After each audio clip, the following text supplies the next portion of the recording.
কেদারনাথ জয় তারি শিব শম্ভু ত্রিপুরারি তারকেশ্বর জটাধারী জয় হরে শিব শম্ভু ত্রিপুরারি।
ঈশ্বর তোরে অসীম শক্তি যে এই সংসার যে মায়া,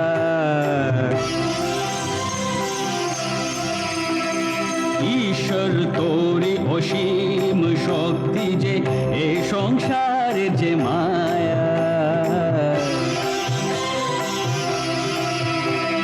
সমগ্র শক্তির তুমি বিধাতা, শিব শক্তি যে জগতের মায়া,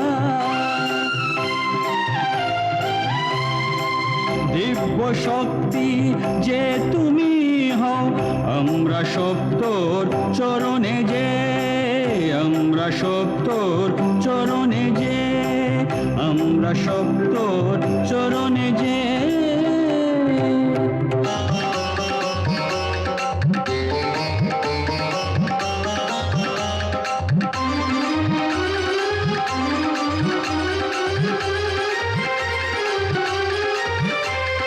ত্রিপুরারি ত্রিশূলধারী ত্রিলোকের বিধাতা, ত্রিপুরারি ত্রিশূলধারী ত্রিলোকের বিধাতা,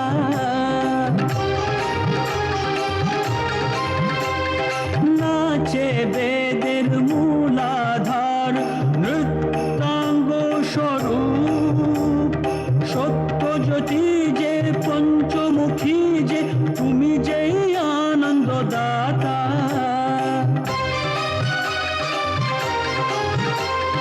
তুমি তো সেই সব কোলা, তুমি যে কোলারি প্রতীক, তুমি যে কোলারি প্রতীক, তুমি যে কোলারি প্রতীক।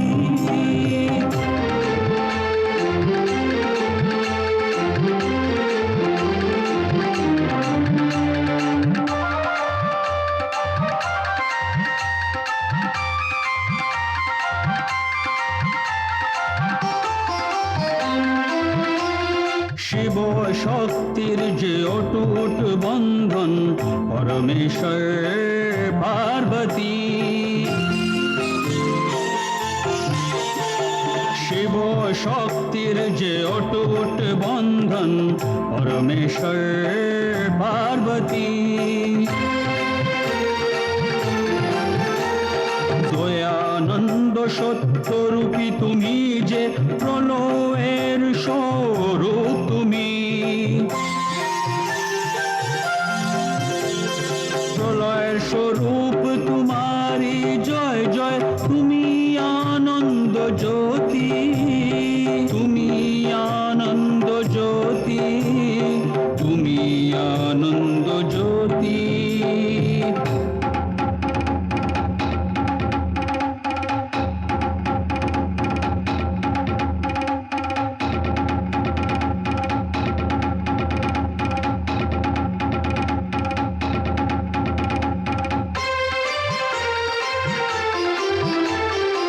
ওম রূপী যে, করুণা নিধি যে, ওম রূপী যে, করুণা নিধি যে।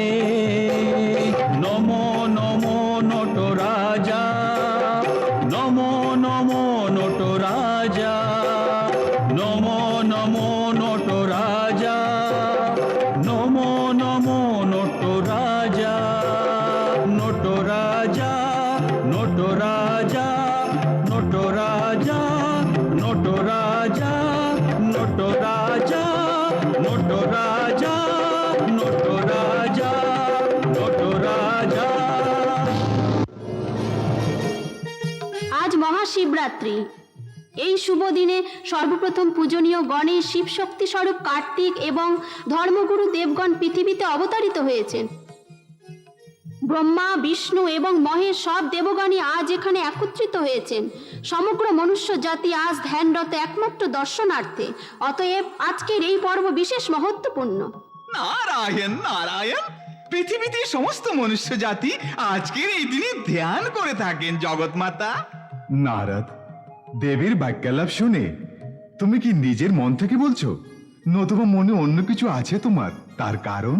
নারায়ণ নারায়ণ প্রভু, এই সংসারে কিছু লোক নিজের প্রশংসায় রত বলে কিছু লোক ক্রোধিত, তাই একটু হেসে ফেলেছিলাম। ক্রোধিত? কার প্রতি? এই বিশ্ব ব্রহ্মাণ্ডে যিনি চন্দ্র এবং সূর্যকে প্রকাশিত করেছেন, সমগ্র বিশ্বের চালক যিনি, সেই পরম ব্রহ্মাই আপনিই যে দেব। আমি? তার কারণ? নারায়ণ নারায়ণ, শুরু থেকেই আমাকে বকবকের উপাধি দিয়ে রাখা হয়েছে, দয়া করে তার কারণ জিজ্ঞাসা করবেন না প্রভু। আমি তোমায় চিনি নারদ, বিনা কারণে কিছুই হয় না। তুমি যে বীজ রোপণ করে দিয়েছো, এখন জলও ঢেলে দাও। নারায়ণ নারায়ণ, জগৎ মাতা, প্রভুর আশীর্বাদ, লোকে তাকে পাথর দিয়ে আঘাত হেনেও পেয়ে যায়, পা দিয়ে আঘাত মেরে মুখ্য প্রাপ্তি লাভ করে, তীর চালিয়েও পরশুরামের অস্ত্র লাভ প্রাপ্তি হয়। পরন্তু যিনি সরল মনে প্রভুকে প্রতিদিন 3 বার আরাধনা করে, তাকে আশীর্বাদের বদলে কষ্ট ভোগ করতে হয়। নারদ, এসব আমার কল্পনা নয় দেবী, কিছু ভক্তরা এরকম চিন্তা করে থাকেন। তোমার দোষারোপ মিথ্যা নারদ। ভক্তরা আমায় দোষ দেয়নি, নিন্দাস্তুতি করে আমায় প্রাপ্তি লাভ করে। সেও এক ধরনের ভক্তি নারদ।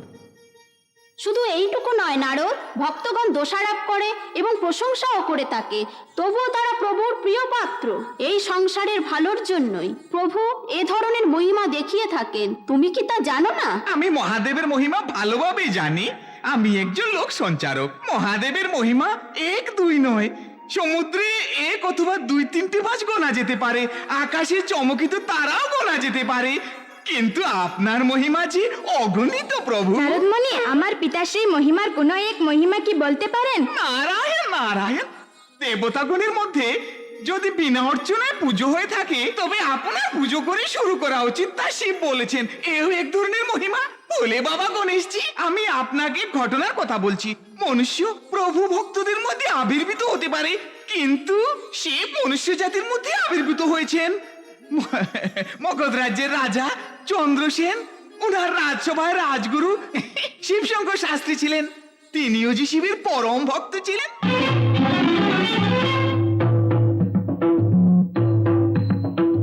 তুমি সত্য, তুমি শিব, তুমি সুন্দর, তুমি জ্যোতি, তুমি দাতা, তুমি ত্রাতা, জগৎপতি, তুমি গতি। তুমি সত্য, তুমি শিব, তুমি সুন্দর, তুমি জ্যোতি, তুমি দাতা, তুমি ত্রাতা, জগৎপতি, তুমি গতি।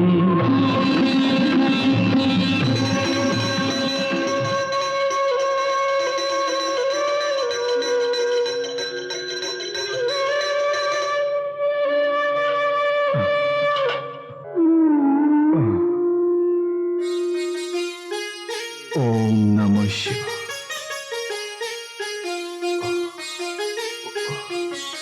ওম নমঃ শিবায়। ওম নমঃ শিবায়। ওম নমঃ শিবায়। দাদু, আপনি এসব প্রতিদিন লিখে থাকেন কেন? পরমেশ্বরের পুজো করলে মন প্রবণচিত থাকে। মন দিয়ে একাগ্র চিত্তে উনার আরাধনা করা উচিত। উনার সর্বমন্ত্রের সর্বদা প্রশংসা করা এবং মনে মনে পুজোয় লীন হয়ে যাওয়া। হ্যাঁ পুত্র, এসব আমি প্রতিদিন ছোটবেলা থেকেই করে আসছি। যা আমি তোমায় এখন শেখাতে চাই। হ্যাঁ, কৈলাসপতি, করুণামূর্তি, আমার পতিদেব প্রতিদিন আপনার সেবা করে থাকেন। তিনি নিজের কর্তব্য বলে মনে করেন। আপনার স্তুতিতে সবকিছু ভুলে যান। যিনি নিজে আপনার কাছে সমর্পিত করে দিয়েছেন, যে নিজের সম্বন্ধে কিছুই ভাবেন না। কেননা আপনি এক মায়ের মতোই, যে তার সন্তান সম্বন্ধে জ্ঞাত, যে তারা ক্ষুধার্ত। আপনি আপনার করুণার দৃষ্টি দিয়ে জীবনের ইচ্ছা আকাঙ্ক্ষাকে পূর্ণ করে দিন প্রভু। ভুবনা, শিবের কৃপাকে তুমি কি ভাবছ? উনার জন্য শতজন্ম ধরে তপস্যা করতে হয়। তার জন্য অনেক মুনি ঋষিদেরও বহুদিন ধরে তপস্যারত থাকতে হয়েছে। আমার মতো এক সাধারণ মানুষের দ্বারা যা অসম্ভব। ভুবনা, শিবের মহিমা নিরালা। তিনি ভক্তদের কষ্ট দিয়ে পরীক্ষা করেন, পরম ভক্তদের যাচ করে থাকেন। সমর্পণের ভক্তি দ্বারা, প্রেমের দ্বারা এই ভক্তদের ভক্তি প্রাপ্তি লাভ করে থাকেন। সত্যি বলছেন স্বামী। স্বামী, বিদ্যাপতি যা বলছে আমরা তাই করব। পুত্র, দাদু শিবের মধ্যে লীন হয়ে গেছে। আমাদের কি করা উচিত? দিদা, দাদু পারিবারিক জীবনের মধ্যে, আপনি ওনার সেবায় রত, কিন্তু আমি এখনো অনেক ছোট। আমি যা বুঝি তা বলবো। কি? সেই পরমেশ্বর দাদুর সামনে যে আসছে না, নিশ্চয় তার কোনো কারণ আছে। কারণ? কি কারণ? সেই প্রভু ওনার পূজা করার জন্য আমাদেরকে 2 হাত, মন্ত্র উচ্চারণের জন্য জিহ্বা, ব্রহ্মাণ্ড দেখার জন্য 2 নয়ন এবং অনুভব করার জন্য এই শরীরও দিয়েছেন।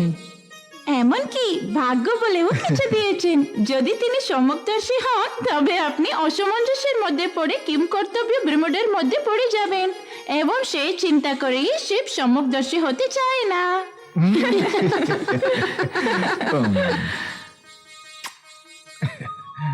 ভুবনা, বিদ্যাপতি বিজ্ঞের মতো কথা বলছে যে।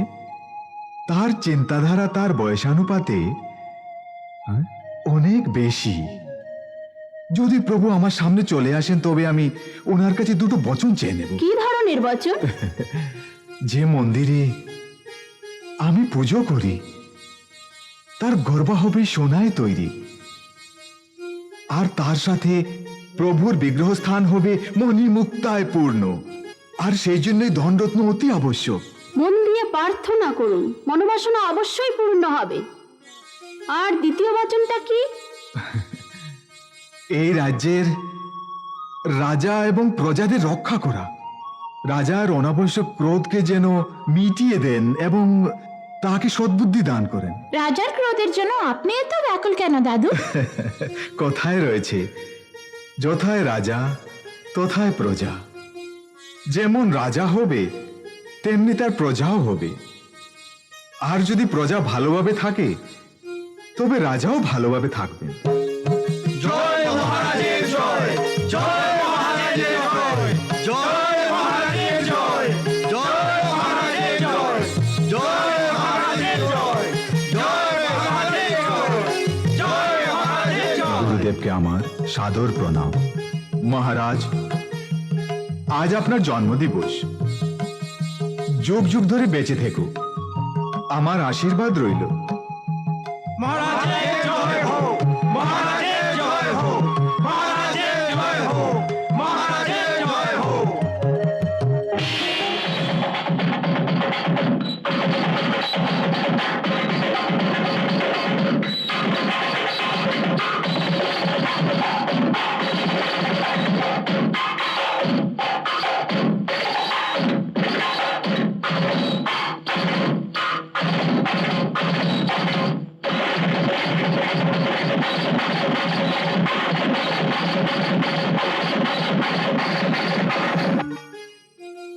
নৃত্যের রানী কি ভালোবাসার উপহার।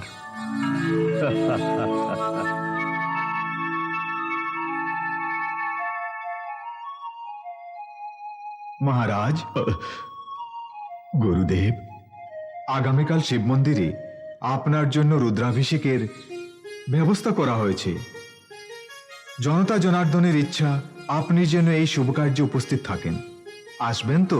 ঠিক আছে গুরুদেব, রাজা যে প্রজার জন্যই। তাহলে আমি আসছি।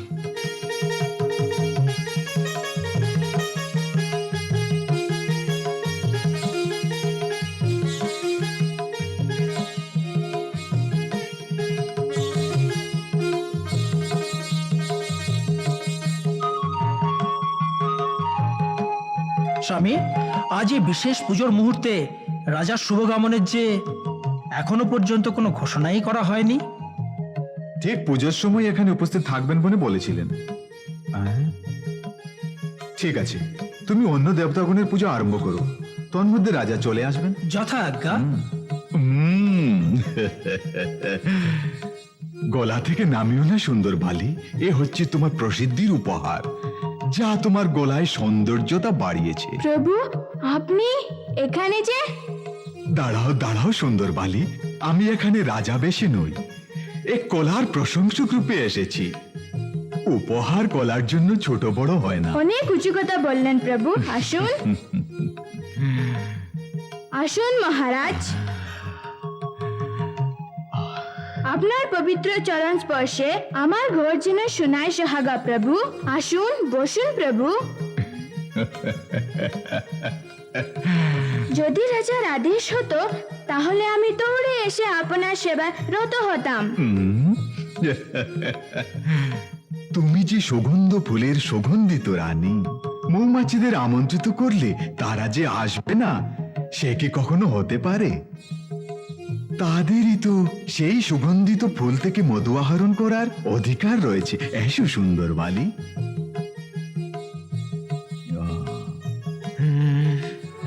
স্বামী, সব দেবতাগণের অর্চনাও শেষ হয়ে গেছে, সম্পূর্ণ মঙ্গলাচরণের সময়ও এসে গিয়েছে, তথাপি রাজার শুভগমনের কোনো খবর নেই। আপনি জানেন শাস্ত্র অনুসারে পুজো ঠিক সময় মতন হওয়া উচিত, আর পুজো যদি সময় মতো না হয়ে থাকে তবে প্রভুর জন্য তা অপমানজনক হবে বলে মনে হচ্ছে।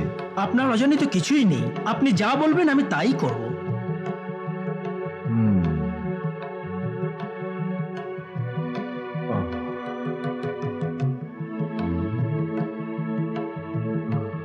পুজো ঠিক সময় মতোই হওয়া উচিত। আপনি মঙ্গল আরতি আরম্ভ করুন। যথাজ্ঞা স্বামী।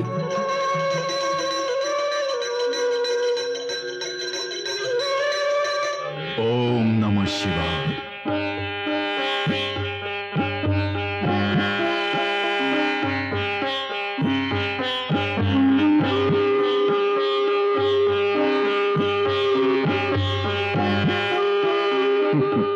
কি হলো প্রভু, আপনি আমায় এভাবে দেখছেন যেন আগে কখনো দেখেননি। সত্য বটে রানী, তুমি আমার চোখের সামনে যেন ফুলের মতো সেজে এসেছো তাই। আমার সাথে মশকরামি না, এভাবে কথা বলে আমার মেজাজ যেন খারাপ করবেন না প্রভু। তোমার জন্যই মোর রানী। তুমি যে কি মহান, তোমার সৌন্দর্যে মোহিত হয়ে আমি পাগল হতে চলেছি। প্রভু, আপনি যদি আমার প্রশংসা এভাবে করে থাকেন তবে সময় আপনার জন্য অপেক্ষা করবে না। সত্য বটে। আপনাকে এই সময়টুকুতে শিব মন্দিরে থাকা উচিত ছিল, ভুলে গেছেন কি? হ্যাঁ রানী, ভুলে গেছি, সত্যি ভুলে গেছিলাম। সদানন্দভাজম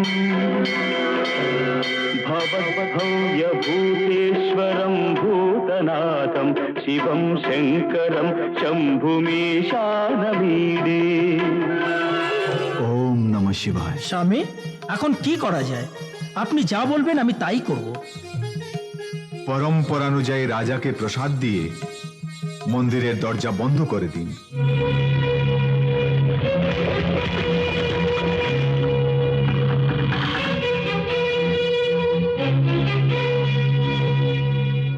স্বামী, স্বামী, মহারাজ ঈশ্বর দর্শনের জন্য আসছেন।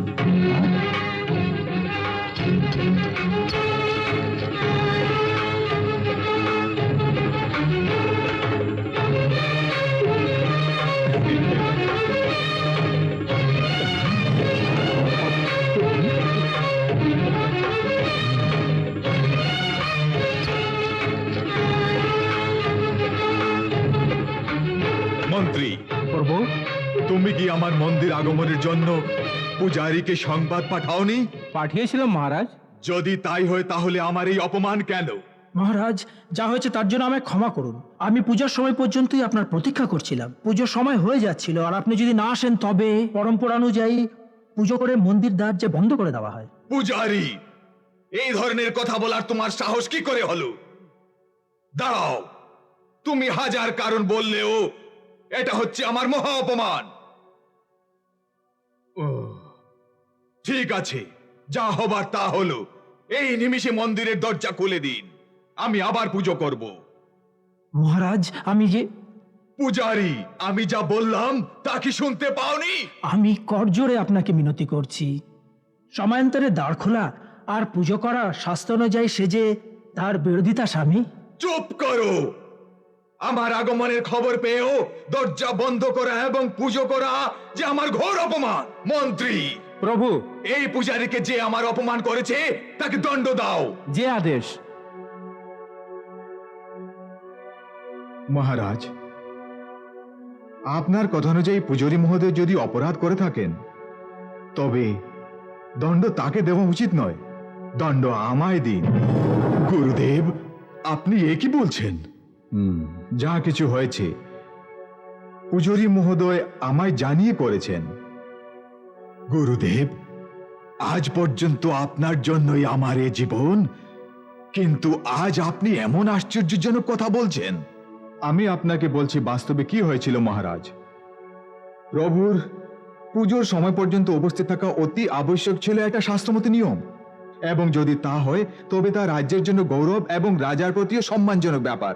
গুরুদেব, আপনাকে অজানিতভাবে আমি দুঃখ পৌঁছানোর জন্য ক্ষমা চাইছি।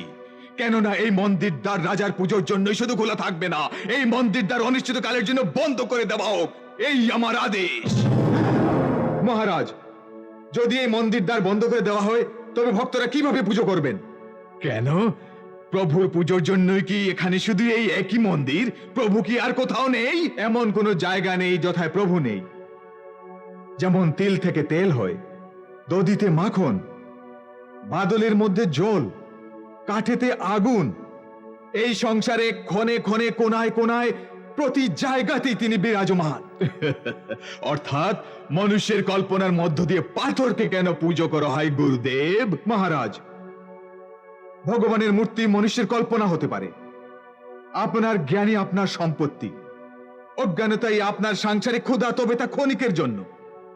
যেমন গায়ের সমস্ত শরীর দুধে ভরা, কিন্তু সেই দুধ তার থন থেকেই দহন সম্ভব, ঠিক সেইভাবেই সমগ্র ব্রহ্মাণ্ড প্রভুর শক্তি দ্বারাই চলছে, এবং সেই শক্তিগুলো এই পবিত্র মন্দির থেকেই আসছে। এ ধরনের আবুল তাবুল কথা বলে কোনো লাভ নেই গুরুদেব। শরীর কষ্ট বলে যেমন সহ্য করেন, এই তেমনি মনে যদি আঘাত লাগে তবে সহ্য করা কঠিন হয়ে দাঁড়ায়, এবং এই হচ্ছে শরীরের সামান্যতম চরিত্র। বেকারত্বের জন্য ভালো যে কাল ধূলিসাৎ হয়ে যাবে, আর এই শরীরের জন্য মহারাজের এতই লোভ। আত্মা যদি শরীর থেকে বেরিয়ে পড়ে তবে এই শরীর ব্যর্থ হয়ে পড়ে। না না না না, মরে যাওয়া জন্তুর চামড়ারও সম্মান রয়েছে, কিন্তু এই জগতের সংসার পালনহারী ভূপতির মূর্তির জন্য একটুও কি সম্মান নেই মহারাজ?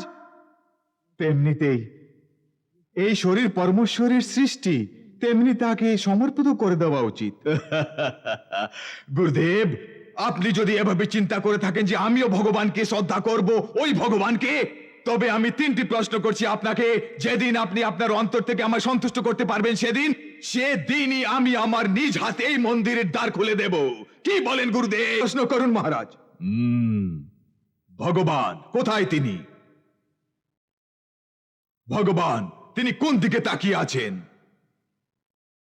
ভগবান, তিনি এখন কি করছেন? গুরুদেব, আজ আমি পুরো দিন আপনাকে দিচ্ছি, আগামীকাল রাজসভায় উত্তর দেবেন।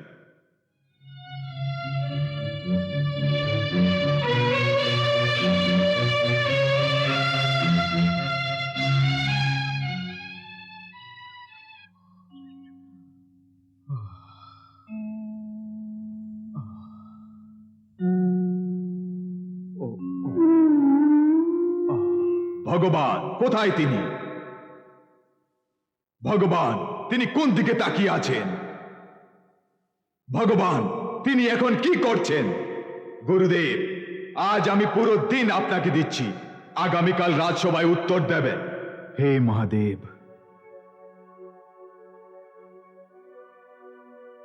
স্বামী, সারা রাত আপনি না শুয়ে কি যেন চিন্তায় ডুবে রয়েছেন। কি হয়েছে আপনার? ভুবনা, এই রাজ্যের রাজা আমার জ্ঞানের পরীক্ষা নিলেন, আমায় কিছু প্রশ্ন জিজ্ঞাসা করলেন, সে বিষয়ে চিন্তা করছিলাম। স্বামী, আপনি যে 64 কলার জ্ঞাতা, এমন কোনো বেদ পুরাণ নেই যা আপনার জানা নেই স্বামী। জ্ঞানের জন্য কোনো সরস্বতীকে সম্পূর্ণরূপে পড়েনি। কিছু লোক নিজেকে মনে করেন সম্পূর্ণরূপে জ্ঞাত, কিন্তু সে তাদের অজ্ঞানতা। অনেক মহান জ্ঞানীরাও কখনো কখনো হেরে যান। আগামীকাল ওই রাজসভায় আমি যদি সেই প্রশ্নোত্তরে রাজাকে সন্তুষ্ট করতে না পারি, তবে তার পরিণামের ফল হবে ভারী গুরুতর। স্বামী, আপনি যে রাজার গুরু, তিনি আপনার শিষ্য, তিনি কি আপনার অপমান করতে পারেন? গুরু শিষ্যের এই বন্ধন গুরুকুলের মধ্যেই সীমিত। সে হচ্ছে রাজসভা, আর তিনি রাজা, আর আমি আমি আমি হে স্বামী, স্বামী, কি হলো? কেন এমন হলো? কি হয়েছে আপনার? কি হলো আপনার? বসুন, এখানে বসুন। কিচ্ছু হবে না আপনার, আমি যে রয়েছি। হে ভগবান, কি যে হলো প্রভু! স্বামী, একি! হে প্রভু, আমি ঘাবড়ে গেছি। কেন আপনি এত ঘামছে? হে ভগবান, আগামীকাল রাজসভায় কি করে যাবেন? দাদু, কালকে রাজসভায় আমি যাব। বিদ্যাপতি, বিদ্যাপতি, এ কি তুমি তোমার মা বাবার সাথে যাওনি কেন? না দাদু, তোমায় ফেলে রেখে যেতে মন করেনি, সেই জন্যে তাদের সাথে কিছু দূর গিয়ে তাদের পাঠিয়ে দিয়ে সোজা আপনার কাছে চলে এসেছি। দাদুর সাথে তোমার এতই কি ভালোবাসা পুত্র, আমার ভালোবাসার পুত্র? দিদা, দাদুকে এখন ঘরেই আরাম করা উচিত। আমি রাজার সব প্রশ্নের উত্তর দেব। দাদুকে জিজ্ঞেস করো। কিন্তু দাদুর শরীরটা যে ভালো না। আশ্চর্য, তোমার দ্বারা কি সম্ভব হবে? কেন? সত্যি কথা বলতে সংকোচ কেন দাদু? সত্যের সামনে মাথা নিচু করব, অসত্যের সামনে নয়, এই আমার ধারণা দাদু। দাদু, আপনার আশীর্বাদই আমার কাছে যথেষ্ট। আমি রাজার মনের সন্দেহ সম্পূর্ণরূপে দূর করে দেব। বিজয়শীল প্রভু, রাজসভা শুরু হয়ে গেল, গুরুদেব এখন পর্যন্ত রাজসভায় আসেননি, তার কারণ কি? জানি না প্রভু। জানি না মানে? এ বিষয়ে জানা কি তোমার কর্তব্য নয়? মহাপ্রভু, কি বলো? রাজগুরু শাস্ত্রীর নাতি আপনার সঙ্গে দেখা করতে এসেছে। নাতি?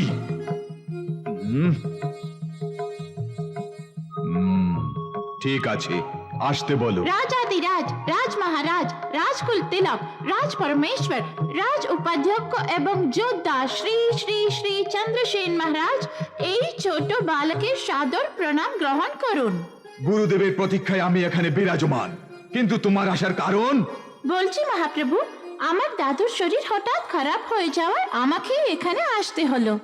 বালক, গতকাল যে প্রশ্নগুলো করেছিলাম তার সঠিক উত্তর গুরুদেব কর্তৃক জানার জন্য এ রাজসভা ব্যাকুল। প্রভু, দয়া করে আপনি যদি একটু সময় দিয়ে প্রশ্ন করেন তবে আমি চেষ্টা করতে পারি। হে বালক, তুমি এসেছো, তুমি যে এখনো অনেক ছোট রয়েছো, তুমি এই গম্ভীর সমস্যার সমাধান করতে পারবে কি? মহারাজ, ছোট এক হাতুড়িও পাহাড় ভাঙার জন্য কাজে লাগে। আপনি জানেন, জ্ঞান এবং শক্তির মধ্যে ছোট বড় বলে কিছুই নেই। অতি উত্তম বালক, তোমার বাহাদুরি দেখে আমি প্রসন্ন হলাম, কিন্তু এক শর্ত রইল, আমার প্রশ্ন উত্তর দেবার আগে তোমার জ্ঞানের পরীক্ষা নেওয়া হবে। অবশ্যই নিতে পারেন প্রভু। পণ্ডিতগণ, আপনাদের প্রশ্নগুলো জিজ্ঞাসা করুন। বালক, সূর্যোদয়ের কারণ? ব্রহ্ম। সূর্যাস্তের কারণ? ধর্ম। পৃথিবীর চেয়ে বড় কি? মা। মেঘের উপরে কি রয়েছে? পিতা। বালক, সম্পূর্ণ কে? শিব শঙ্কর। স্থির কি? ন্যায়। অস্থায়ী। সম্পত্তি। বিচিত্র কি? ভাগ্য। অনিশ্চিত কি? জীবন। সঙ্গীতের জন্য? নারদ মুনি। সৌন্দর্যের জন্য? কার্তিক। আহা, সত্যের জন্য? হরিশ্চন্দ্র। বাহ, ইচ্ছার জন্য? তুমি। জ্ঞানের জন্য? আমি। ভাষার জন্য? বাংলা। সংস্কৃত? শিব। অতি উত্তম বালক, তোমার উত্তরে আমি খুশি হলাম, তোমার জ্ঞান দেখে আমি প্রসন্নিত হলাম বালক। মহাপ্রভু, আমরা সবাই প্রসন্নিত হয়েছি। প্রভু, এখন তাহলে আপনার সন্দেহ নিবারণের আজ্ঞা দিতে পারেন? কেন নয়? ভগবান কোথায় রয়েছেন? তিনি কোন দিকে তাকাচ্ছেন? এখন তিনি কি করছেন? মহারাজ, একখানা চাকু আর একটা পায়রা নিয়ে আসতে বলুন। পায়রা? চাকু? কি জন্য বালক? প্রভু, পায়রাকে বলি দেওয়ার পরেই আমি আপনার প্রশ্নের উত্তর দিতে পারবো। কি? এই রাজসভার মধ্যে তুমি পায়রাকে হত্যা করবে, এবং তা আমারই সামনে? সে যে এক জীবহিংসা, সবচেয়ে বড় পাপ। আপনি এই শব্দ শুনে চিন্তিত হয়ে পড়েছেন প্রভু। আপনি জানেন তার কারণ কি? আপনার আমার মনে যা আছে দয়া, দয়া মানে ভগবান। এমন কোনো ব্যক্তি নেই যার মধ্যে দয়া নেই, এবং সেই দয়া স্বয়ং ভগবানই তার মধ্যে দিয়ে রেখেছেন। আপনার দ্বিতীয় প্রশ্ন হলো, ভগবান কোন দিকে তাকাচ্ছেন, তাই না? মহাপ্রভু, এই প্রদীপের জ্যোতি কোন দিকে প্রজ্বলিত হচ্ছে বলুন?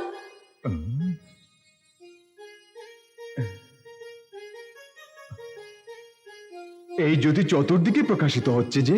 হ্যাঁ, ভগবান এইভাবেই চতুর্দিকে তাকিয়ে রয়েছেন যে। আহা, আহা, কি উত্তর দিল! সত্যি সত্যি সত্যি। তৃতীয় প্রশ্ন হলো, ভগবান এখন কি করছেন, তাই না? মহারাজ, সে এক কঠিন প্রশ্ন। আমি এই কঠিন প্রশ্নের উত্তর দিতে হলে আপনাকে আমায় সহযোগ করতে হবে। নিশ্চয় করব, আমি তোমায় সহযোগ দেব। তৃতীয় প্রশ্নের জন্য আমি আপনার সিংহাসনে বসে বোঝাতে হবে প্রভু। শান্তি, শান্তি। উপস্থিত মহোদয়গণ, আমি প্রশ্ন জিজ্ঞাসা করেছি এবং তার সঠিক উত্তর পেতে হলে আমাদের সহযোগ প্রদান করা উচিত। এটা আমাদের কর্তব্য। বালক, তুমি আমার সিংহাসনে বসে উত্তর দিতে পারো। এসো।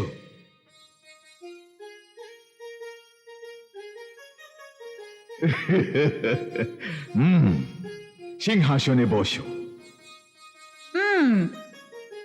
এইভাবে দাঁড়িয়ে থাকুন।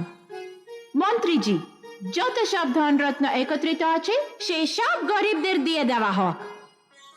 সন্দুকে জমা রাখা স্বর্ণ এবং মণিমুক্তগুলো প্রজাদের যেন দিয়ে দেওয়া হয়। রাজসভার দ্বার যেন খুলে দেওয়া হয়। যাদের কোনো ঘর নেই তাদের এখানে থাকতে দিতে হবে। এই হচ্ছে এই সাম্রাজ্যের সম্রাটের আদেশ। এ ঠিক হচ্ছে না, মোটেই হচ্ছে না। দাঁড়াও। মন্ত্রীজি, রাজার আদেশ অবহেলা মানে রাজদ্রোহ। সবাইকে শিকল দিয়ে বেঁধে কারাগারে ঢুকে দাও। সে কি বলছেন? তুমি ওদের হাতে মিলিয়ে যাচ্ছ। সেনাপতি, সব মন্ত্রীদের কারাগারে বন্দী বানিয়ে দাও। মনে রাখো, 1 মাস পর্যন্ত যেন খাওয়া দাওয়া না দেওয়া হয়। ভুগতে দাও এদের। এই আমার শেষ আদেশ হলো। এই জন্য আপনাদের কোনো আপত্তি আছে? থাকলে বলুন, চুপ কেন?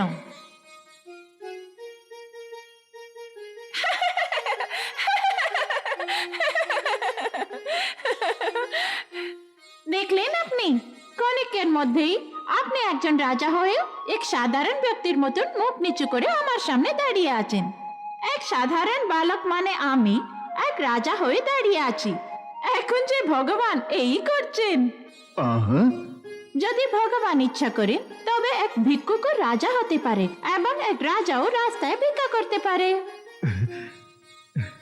মহারাজ, আমায় ক্ষমা করুন এবং সিংহাসন গ্রহণ করে তার সম্মান রক্ষা করুন। বিদ্যাপতি, বিদ্যাপতি, বালক, সত্যি বটে তুমি দেখতে ছোট হলেও তোমার জ্ঞান অসীম। তুমি এক সাধারণ বালক নও। জ্ঞানের প্রকাশ দ্বারা এত কঠিন প্রশ্নের উত্তর তুমি কি যে সরলতায় দিলে! তুমি সিদ্ধ করে দিলে যে লোকের অহংকারী হচ্ছে ওর আসল শত্রু। তোমার জ্ঞানের সামনে আমি আমার মাথা নত করলাম, মাথা নত করলাম। প্রভু তোমায় অবশ্যই সুন্দর জীবন এবং দীর্ঘজীবী করুন।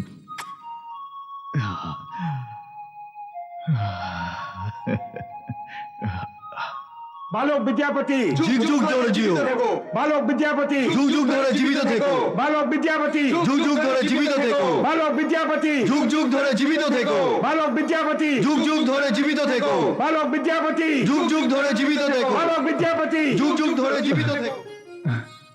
বিদ্যাপতি, দাদু, বিদ্যাপতি, দাদু, বিদ্যাপতি, দাদু। বিদ্যাপতি, তোমার প্রসিদ্ধি শুনে আমার মন আনন্দে ভরপুর হয়ে উঠেছে। মহারাজ, আমার নাতি বিদ্যাপতি এখানে আসা মাত্রই ভাবলাম যে রাজসভার মর্যাদা রক্ষার্থে যেন উল্টাপাল্টা কিছু না করে তাই তাড়াতাড়ি চলে এসেছি প্রভু। দাদু, হ্যাঁ? আমি কে? বিদ্যাবাসপতি, রাজগুরু শ্রী শিব শঙ্কর শাস্ত্রীর নাতি। আমি কি ভুল করব? মোটেই নয়। তোমার ক্ষমতাকে না জেনে আমি ভুল করেছি, আমি ভুল করেছি বিদ্যাপতি। গুরুদেব, করুণাময়ী পরমেশ্বর শ্রী বীর রচয়িতাই জ্ঞানের প্রকাশ কুঞ্জ এই রাজ্যের অনেক পুণ্য কামিয়েছে। নাতিরূপে আপনি এই বালককে পেয়েছেন। আপনি যে সবচেয়ে বড় ভাগ্যশালী, সত্যি ভাগ্যশালী। এই রাজ্যের সম্রাট নিজে আমার নাতির ক্ষমতার প্রশংসা করছেন। আজ আমার প্রসন্নতার সীমা নেই। গুরুদেব, মণিমুক্তার মালা ধারণ করলে মন স্বচ্ছ থাকে, ঠিক সেরকমই আপনাকে আমার গুরুরূপে পেয়ে আমি যে ভাগ্যশালী হলাম, এই প্রসন্নতার অবসরে আমার এক মিনতি রইল। বলুন মহারাজ। গুরুদেব, আপনি যে আমার জ্ঞানের গুরু, আমার মন সোনার সাথে তুলনা করতে ইচ্ছা করছে আপনাকে। না মহারাজ, প্রয়োজন নেই। আমি যোগী, ভোগী নই। যথায় শিব রয়েছেন তথায় মোর জীবন রয়েছে। আমার শ্বাস প্রশ্বাসের প্রতি মুহূর্তে তিনি রয়েছেন।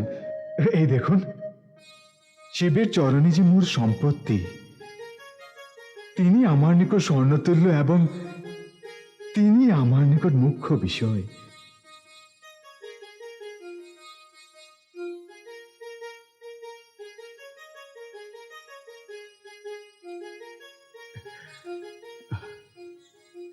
জ্ঞান সম্বন্ধে তোমার সামনে আমি একজন রাজা হয়ে জিজ্ঞেস করছি না, এক শিষ্য রূপে বলছি যে তোমার দাদুকে মানিয়ে নাও।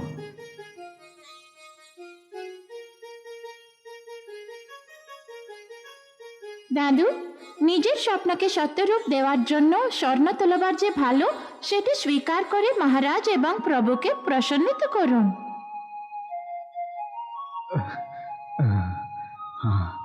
ছবি শিবের মহিমা।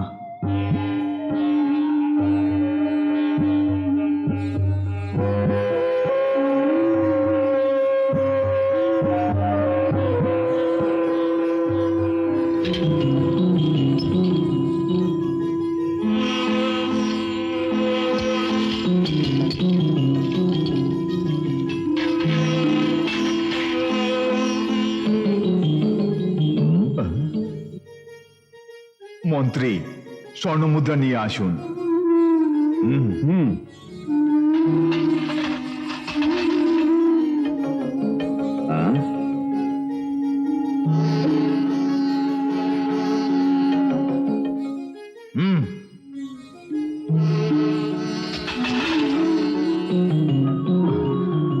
গুরুদেব,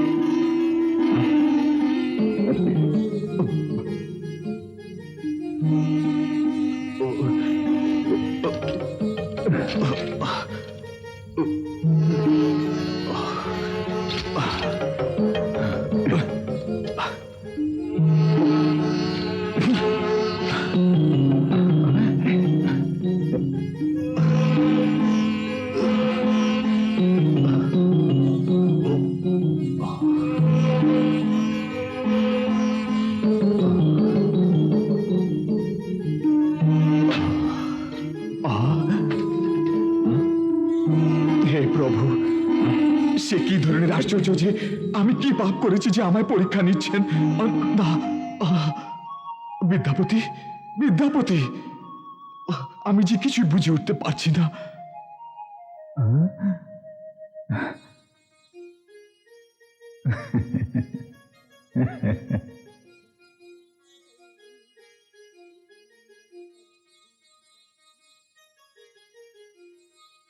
এই তুলসী পাতা এবং শিব একই সমান। ওম নমঃ শিবায়। আহা, কি আশ্চর্য! তুলসীপতি এবং বিভূতির মধ্যে এতই শক্তি। বিদ্যাপতি, বিদ্যাপতি, এ কি শিবের মহিমা! ओम नमः शिवाय। ओम नमः शिवाय।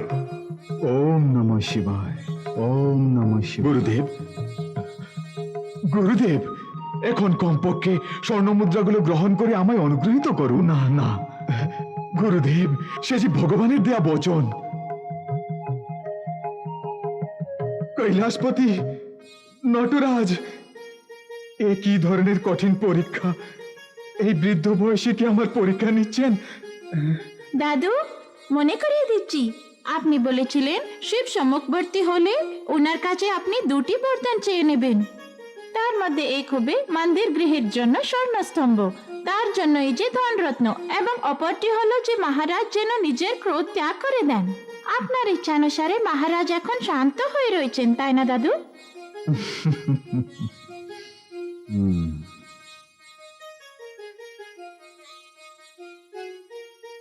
উঠুন মহারাজ, কাঁদছেন কেন? মন্দিরের দরজা যে আপনার হাত দিয়ে খোলা উচিত। সে যে তার মহিমা। গুরুদেব, মানুষ মাত্রই ভুল হয়ে থাকে এবং তাকে ক্ষমা করাই মহত্বের পরিচয়। ক্রোধান্বিত হয়ে আমি মন্দিরের দরজা বন্ধ করে দিয়েছিলাম, আমায় ক্ষমা করুন। যেভাবে আমি আপনাকে কথা দিয়েছিলাম সেভাবেই মন্দিরের দরজা খুলে দেব। আমি প্রসন্নিত হলাম মহারাজ।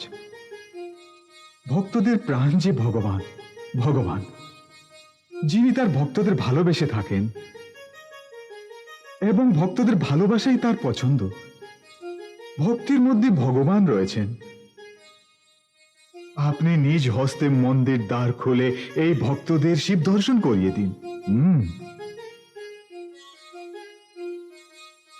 ভগবান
দাদু, দাদু, দাদু, কি হলো দাদু?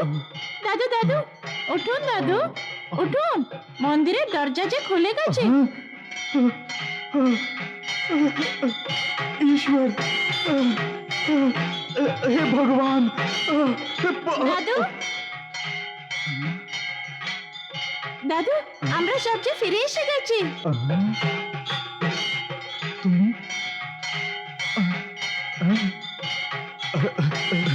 গুরুদেব, এ কি ধরনের আশ্চর্য!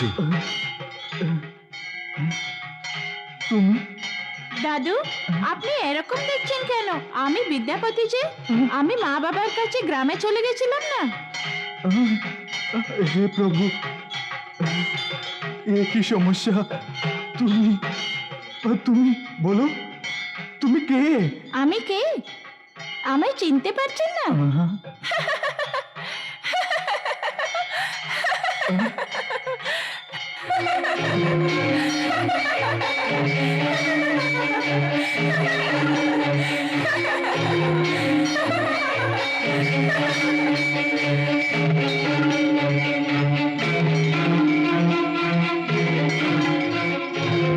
হে ভগবান, তোমার লীলা বোঝা মুশকিল। প্রভু, এই নির্ধনের উপর দয়া করুন। কতদিন যে আমার সঙ্গে ছিল, তারপরও আমি আপনাকে চিনতে পারিনি। প্রভু, সারা জীবন ধরে আপনার দর্শনের প্রতীক্ষায় ছিলাম এবং স্বয়ং আপনি আমার নাতি হয়ে আমার বাড়িতে ছিলেন, আমার সেবা করে আমার প্রসন্নিত রেখেছিলেন। প্রভু নিজের হাতেই যে এই দাসের সেবা করেছিলেন এবং যার দাস হয়েও রয়েছিলেন রাজসভায় আমার।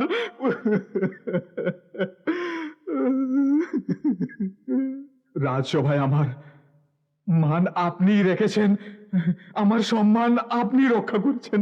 ভক্তের জন্য ভক্তরূপ ধারণ করে প্রভুর জীবন বাতি আপনি দেখিয়ে দিয়েছেন প্রভু। আর আর আমার পাদ দর্শন দিয়ে তোমার লীলা অপার প্রভু, তোমার লীলা অপার প্রভু। আমি আমি আমি পুনর্জন্ম চাই না প্রভু, পুনর্জন্ম চাই না প্রভু, পুনর্জন্ম চাই না। ভক্তদের মধ্যে নিজের ভক্তি সিদ্ধির জন্যই সে ভক্তের নাতি হয়ে তার দুঃখ দূর করেছেন, শিবলীলা এই শব্দতে বোঝানো যাবে না। নারদমণি, গণেশজিকে যে আপনি পিতার অবতারের লীলা শুনিয়েছেন, আমাকেও কোনো এক লীলা শোনান না। কার্তিক কুমার, ব্রহ্মাজির মাথায় আঘাত করে উপদেশ দেওয়ার মূলে তুমি যে পৈতৃক স্বামী এমন কিছু নেই যে তোমার জানা নেই। নির্ধনকে উপরে আসার জন্য সাহায্য করে থাকেন, পরন্তু তার কোনো ভুল হলেও তাকে সঠিক করে থাকেন। এক সঙ্গীতজ্ঞ শিবরির প্রিয় ভক্ত ছিল, সর্বকলার পণ্ডিত। কামেশ্বরী কল্যাণী, কামেশ্বরী কল্যাণী, কামেশ্বরী কল্যাণী, কামেশ্বরী কল্যাণী, কাপালি প্রিয়ে কামিনী, কাপালি প্রিয়ে কামিনী, কামেশ্বরী কল্যাণী।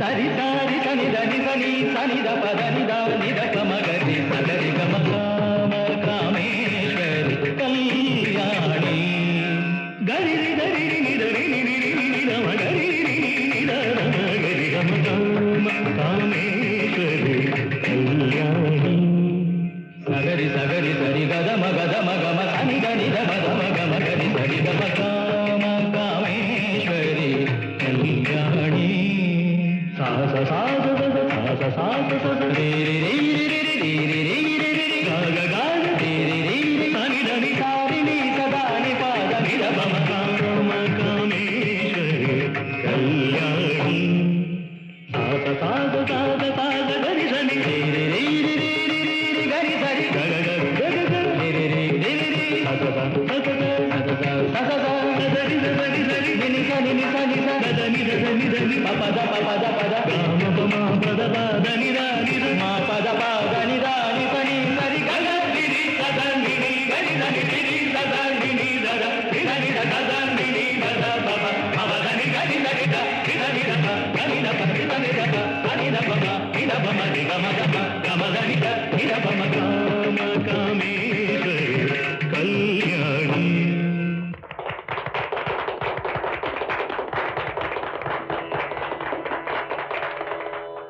সঙ্গীত তিলকের জয় হোক, সঙ্গীত মহারাজের জয় হোক, সঙ্গীত চক্রবর্তীর জয় হোক। সঙ্গীত সম্রাট চক্রবর্তী, আপনার সঙ্গীত অতি অদ্ভুত, মনমোহক বটে, অদ্বিতীয় যে।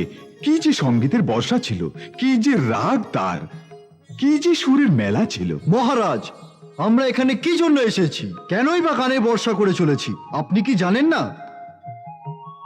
হয় আপনার রাজ্যসভায় কিংবা আপনার সম্পূর্ণ রাজ্যে যদি কেহ পরম্পরাগতভাবে নৃত্য শিখে থাকে, তবে আমার সঙ্গে নয়, আমার পুত্র মৌর্য সিমনের সঙ্গে যেন প্রতিদ্বন্দ্বিতা করে। আমার পক্ষ যদি হেরে থাকে, তবে আজ পর্যন্ত যেসব কলাবিদ্যা আমি শিখেছি এবং আপনার থেকে যেসব পুরস্কারও পেয়েছি, সেসব আপনাকে ফেরত দিয়ে দেবো। আর যদি আমার পক্ষ জিতে যায়, তবে আপনাকে আপনার রাজ্য আমায় দিতে হবে। তোমার কথা শুনে আমি আশ্চর্যান্বিত হলাম। তোমার মহান কলাবিদ্যা দেখতে এবং শুনতে উৎসুক ছিলাম, কিন্তু তুমি যে এরকম কথা বলবে তা কল্পনা করতে পারিনি। দক্ষিণ ভারত যে কলা মন্দির নামে পরিচিত, অনেক কলাকীর্তিরা এখানে জন্মগ্রহণ করেছেন। সে যতই কঠিন প্রতিদ্বন্দ্বিতা হোক না কেন, আমরা সবাই পুরো মনোযোগের সহিত তার সামনা করব। আমার কলাকীর্তিরা যে সম্পূর্ণ কলায় পূর্ণ। দয়া করে আমাকে একদিনের সময় দিন, আগামীকাল ঠিক এই সময়ে এই সভায় প্রতিযোগিতা হবে। মন্ত্রী মহারাজ, আমাদের কাবেরী নদী তটে শিবনেথন নামে এক প্রসিদ্ধ নর্তক রয়েছে। শুনেছি সে নাকি শিবের পরম ভক্ত। তাকে যদি আহ্বান করি কেমন হয়? অতি উত্তম বিচার। তার সম্বন্ধে আমিও অনেক শুনেছি, কিন্তু আমার সন্দেহ হচ্ছে সে কি মৌর্য সিমনের সঙ্গে। হার জিত তো প্রভুর হাতেই রয়েছে মন্ত্রী। যথায় ইক্ষুনি তথায় কি চিনি পাওয়া যায় না? সংসারে এক কলার চেয়ে বড় আরেক কলা নিশ্চয়ই রয়েছে। সে ব্যক্তির মধ্যে কলা রয়েছে, কিন্তু অভিমানের ফলে চূর্ণ বিচূর্ণ। শিব নেথনে ভক্তি রয়েছে এবং সে শান্ত প্রকৃতির। অভিমানের ফলে ভক্তি সর্বদাই জয় হয়ে আসছে, এই অনুভব সত্য। ওকে তাড়াতাড়ি আহ্বান করো। যে আজ্ঞা।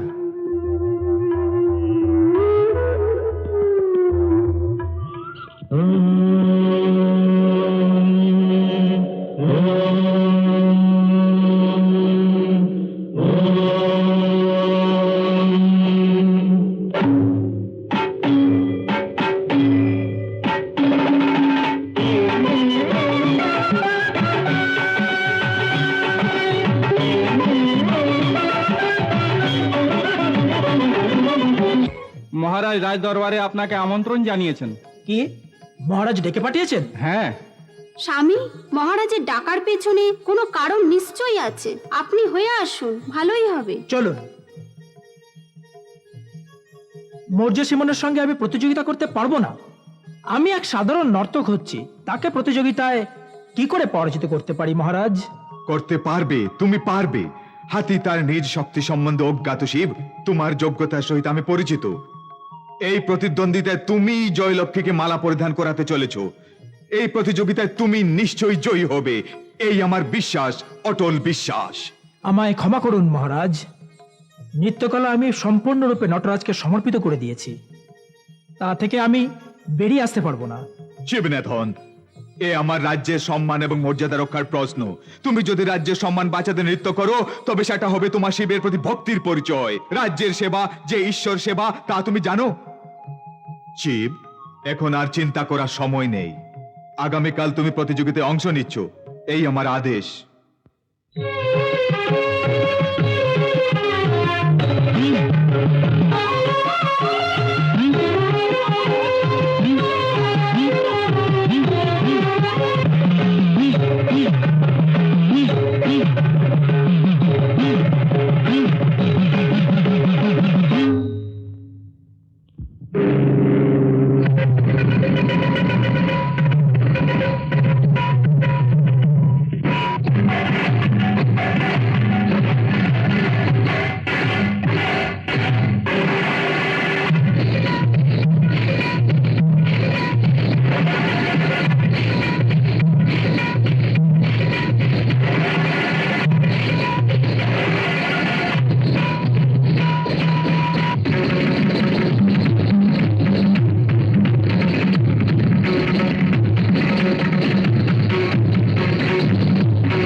অতি চালাকি সহিত তুমি যে অহংকার দূর করেছ, মহিমা ভালোই ছিল। আমার জন্য একটা শিবের মহিমা বলুন না। নারায়ণ নারায়ণ, হরিহর পুত্র, আপনি যে সত্য সিদ্ধির জন্মদাতা। প্রভুর আর এক লীলার কথা আমি শোনাচ্ছি। 10 বছরের এক বাচ্চা শিবকে এক প্রশ্ন জিজ্ঞেস করি, যা কেউ জিজ্ঞেস করেনি, এবং করুণাময় শিবজি ওর প্রশ্নের উত্তর এত সাধারণভাবে দিলেন।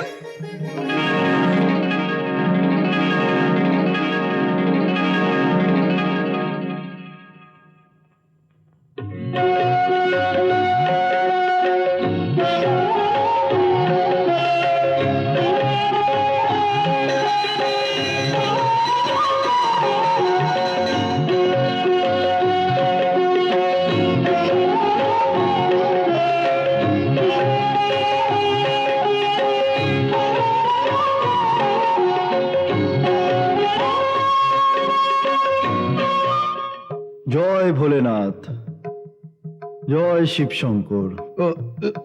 বাবা কি হলো বলুন না। আমি বলছিলাম পুজো তো অনেকই হলো। পূজার জন্য কি কোনো সময়সীমা রয়েছে?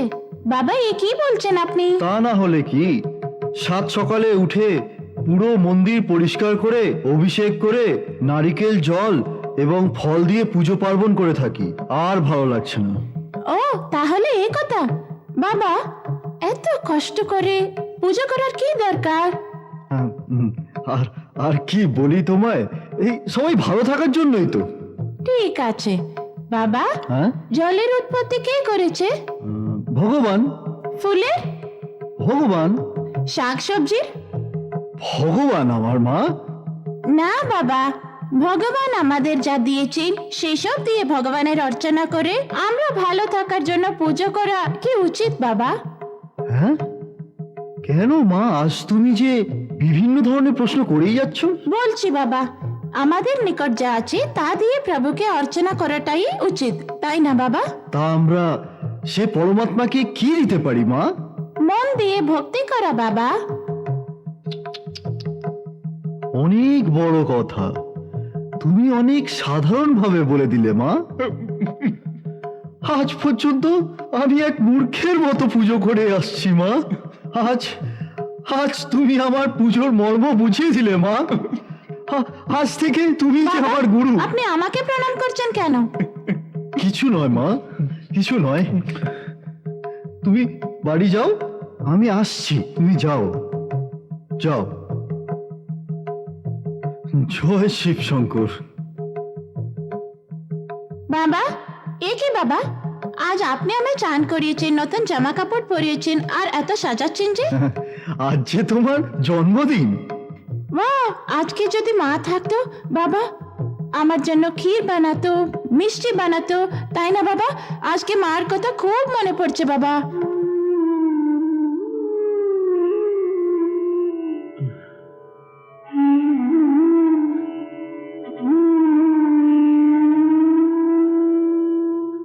বাবা মার কথা মনে পড়ছে? হ্যাঁ মা, শোনো, যেভাবে তোমার মা বানাতেন আজ আমিও ঠিক সেভাবে ক্ষীর মিষ্টি তোমার জন্য বানাবো। যাও খেলো। ঠিক আছে বাবা।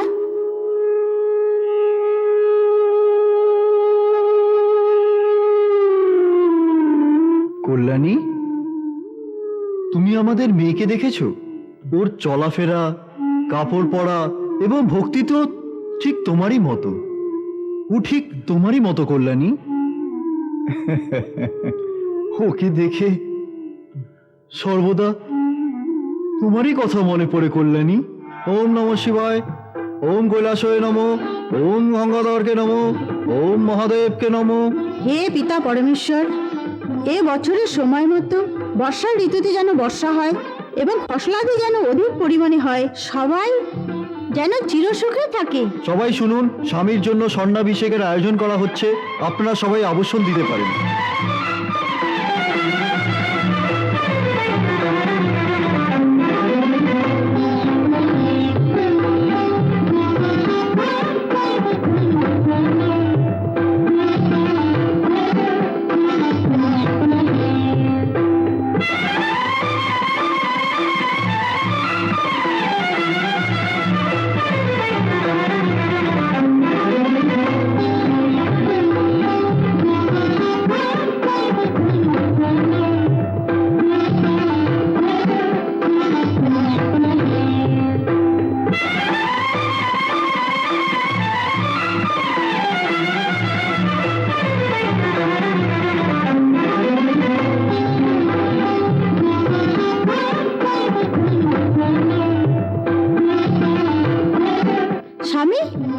মালা কোথায় হারিয়ে গেছে?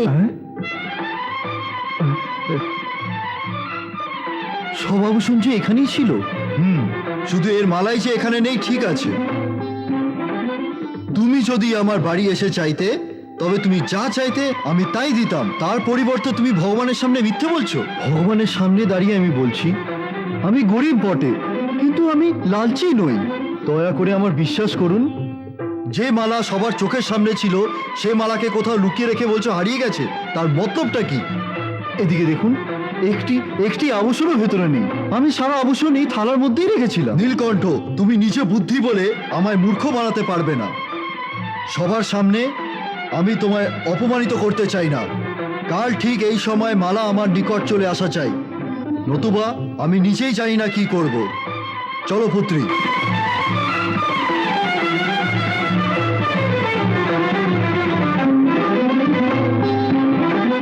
বাহ রে বাহ! হে নীলকণ্ঠ, প্রভু তুমি আমার সঙ্গে ভালোই করেছো। প্রতিদিন তোমায় মন প্রাণ দিয়ে পুজো করি, আজ তার পরিবর্তে তুমি আমার উপর চুরির আলোপ লাগিয়ে দিয়েছো। বাহ বাহ, বেশ ভালোই করেছো প্রভু, ভালোই করেছো। বেশ বেশ, এক ধনী ব্যক্তি বলে চলে গেল, কাল সকালের মধ্যে যদি আমি মালা না ফেরত দিতে পারি, তাহলে সে যে কি করবে নিজেই জানে না, এই বলে গেল। এবার প্রভু তুমি আমায় রক্ষা করো আর মারো, সবই তোমার হাতে। নীলকণ্ঠ, তুমি মালা ফেরত দেবে কিনা, না তুমি পঞ্চায়েতে যাবে? আমি যা বলছি শুনতে পাচ্ছ না? ভালোভাবে বললে শুনতে পাবে না। ডান্ডা পড়লে তোমার জিভও খুলবে এবং সে সঙ্গে মালাও বেরোবে, বুঝলে নীলকণ্ঠ? বাবা, সেই মালা আমার হাতেই রয়েছে। কোথায় ছিল মা? পুজোর থালায় ফুলের মধ্যেই ছিল। ঠিক মতো না দেখে আমি যে ওনার প্রতি সন্দেহ করেছিলাম।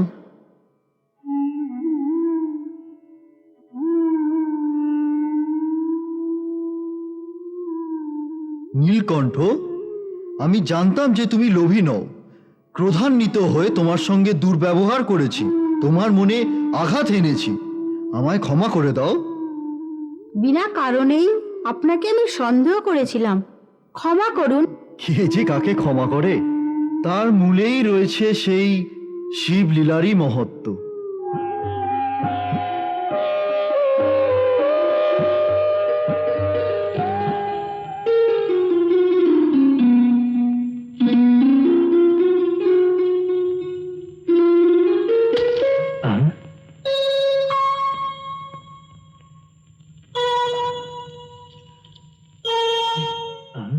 আরে এই মালা এখানে কি করে এলো? হে মহাদেব, দয়ানিধি, তুমি কি ধরনের খেলা করছো? যেখানে ফুল ছিল সেখানে মালা কি করে এলো? আচ্ছা, ওই মালা। ওই মালা আমি রেখেছিলাম। কিন্তু তুমি এ কেন করলে? আপনি পাপ করতে পারেন না, আপনি যে শান্ত প্রকৃতির। আপনার যেন কোনো বদনাম না হয় সেজন্যই আরেক মালা নিয়ে এসে আমি বাবাকে দিয়ে দেই। এর তো কোনো কারণ হবে। তা যে আমি নিজেই বলতে পারি না। করুণাই ধর্ম, আদর যে আভূষণ, সত্যিই যে তপস্যা, যাতে আপনার বিশ্বাস রয়েছে। অনেকদিন ধরে আমি আপনাকে দেখছি, আর মনে মনে এ হৃদয় আমি আপনাকে দিয়ে দিয়েছি। আমার অজান্তেই এই মন দিন রাত আপনার কথাই ভাবে। রাজপ্রাসাদে ফলমূল খেয়ে এবং পালঙ্কে শয়নে যার অভ্যাস, আর আমি যে একজন কুটিরবাসী, যা কখনোই এক হতে পারে না। মাটি থেকে সিঁড়ি দিয়ে কখনোই আকাশ ছোঁয়া যায় না। তাও সত্যি, রাজপ্রাসাদে বিলাসিতায় থাকা কোনো মেয়ে যদি কুটিরে সাধারণ খাবার খেয়ে থাকতে চায়, তাহলে ক্ষতি কিসের? নিজ সম্বন্ধে আমি জানি, পায়রা যতই না উপরে ওঠার চেষ্টা করুক, বাজ পাখি হতে পারে না। প্রেম, ভালোবাসা এবং দয়ালুতেই যে মানবজাতির সাধারণ চরিত্র, যাকে ভুল বলা মহাপাপ। না, এই সব কথা বলে তুমি আমাকে কিছুতেই রাজি করাতে পারবে না। হীরা হীরাই হয় আর কাঁচ কাঁচই থাকে। যদি আপনার হৃদয়ে জায়গা দেন তবে ছায়া হয়েই থাকবো।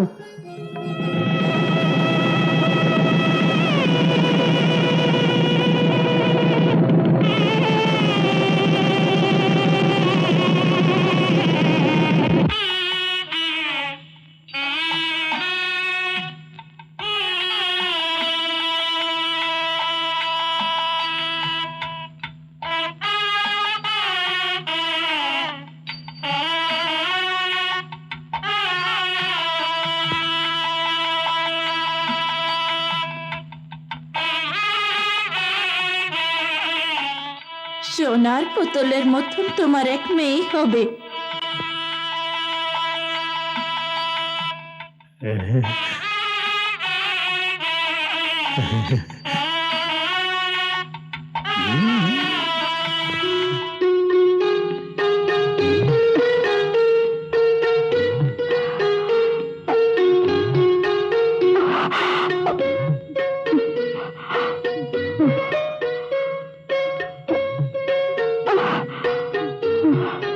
দেখো কল্যাণী, বিবাহের পূর্ব থেকে 108 বার পরিক্রমা করে এসছো, এই অবস্থায় করা কি দরকার? দেখো মা, সে ওর জন্যই যিনি ওর ভাগ্য দিয়েছেন। আমি এভাবেই ওনার প্রদক্ষিণ করব। ভগবান তোমার মঙ্গল করুক।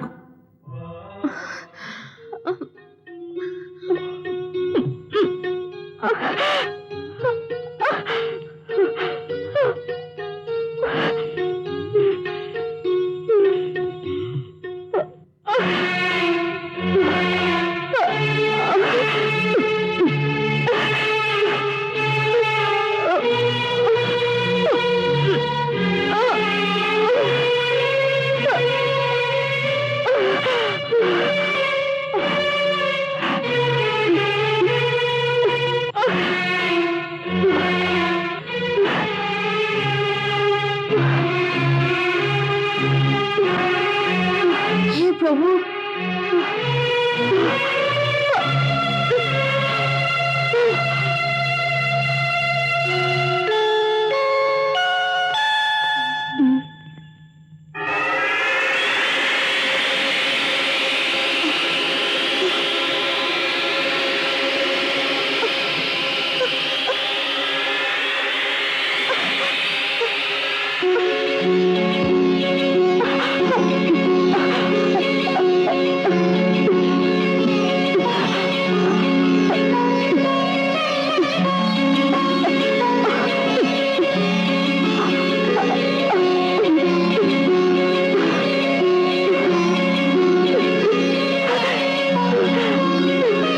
হে ঈশ্বর,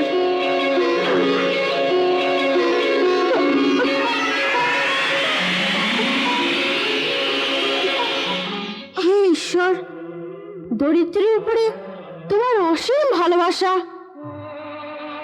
আমি কি করে তোমার প্রার্থনা পূরণ করব পরমেশ্বর?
কল্যাণী,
উমা, উমা,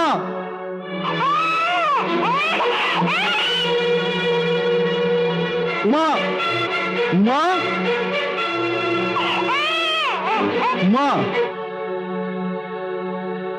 উমা।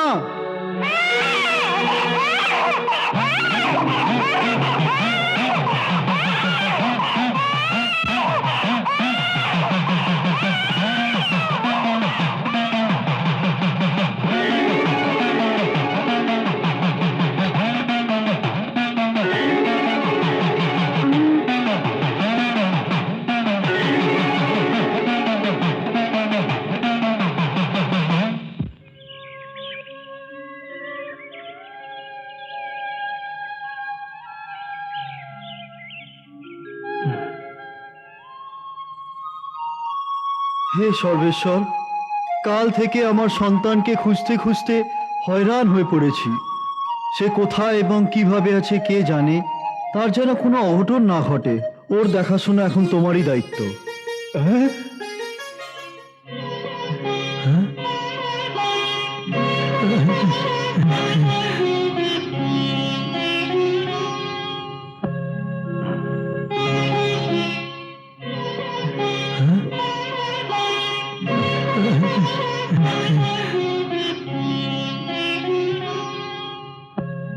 হে মা, সারা রাত ধরে তুমি স্বয়ং ওকে দেখাশোনা করেছো। হে দয়ানিধি, তোমার লীলা শক্তি অসীম।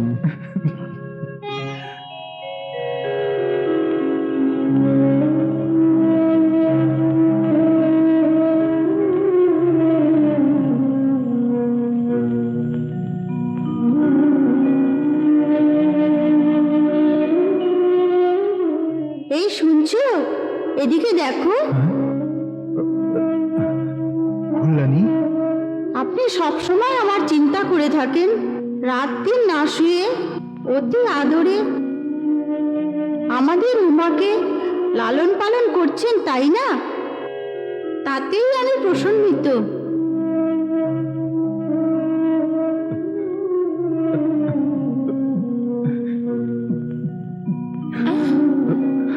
তুমি কেন কাঁদছো বাবা? হ্যাঁ? না না না না, আমি কেন কাঁদছি? আমি সব জানি। আজ আমার জন্মদিন যে, তুমি তা ধুমধামের সহিত মানাতে চেয়েছিলে, কিন্তু তোমার কাছে পয়সা নেই। সেই কারণ তো বাবা। বাবা তুমি কেঁদো না। আমাদের এই রাজ্যের রাজা এক কবিতার প্রতিযোগিতা ডেকেছেন। তুমি যদি তাতে অংশ নাও তবে তোমার অনেক সুনাম হবে। আর জানো বাবা, রাজ স্বপ্নে মা এসেছিলেন। যদি প্রতিযোগিতায় তুমি অংশ নাও তবে নিশ্চয় তুমি সফল হবে। মা তাই বলেছে বাবা। সত্যি বলছো? আপনি হয়ে আসুন বাবা।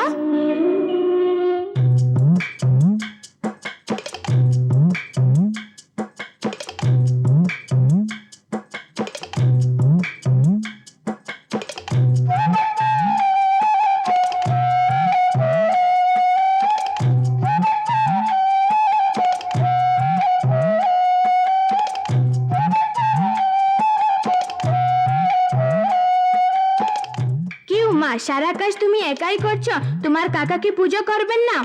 আমার বাবা পূজা করার সব কাজ কাকার উপর দিয়ে চলে গেছেন, কিন্তু কাকা অন্য গ্রামে কিছু কাজ রয়েছে বলে এই সব আমার উপরে চাপিয়ে চলে গেছেন। ছাড়ো ওকে, আমি স্বয়ং শিব পূজা করব। ঠিক আছে উমা, তুমি নিজে শিব পূজা করো। আমার সঙ্গীতালয়ে যে যাবার সময় হয়ে গেছে, আমিও চলি।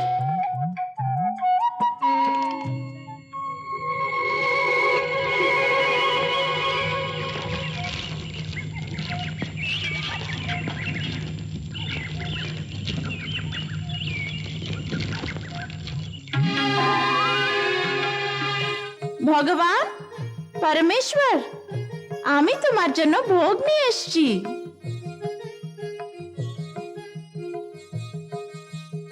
এদিকে দেখো, যদি বাবা থাকতেন প্রথমে ভোগ নিয়ে আসতেন।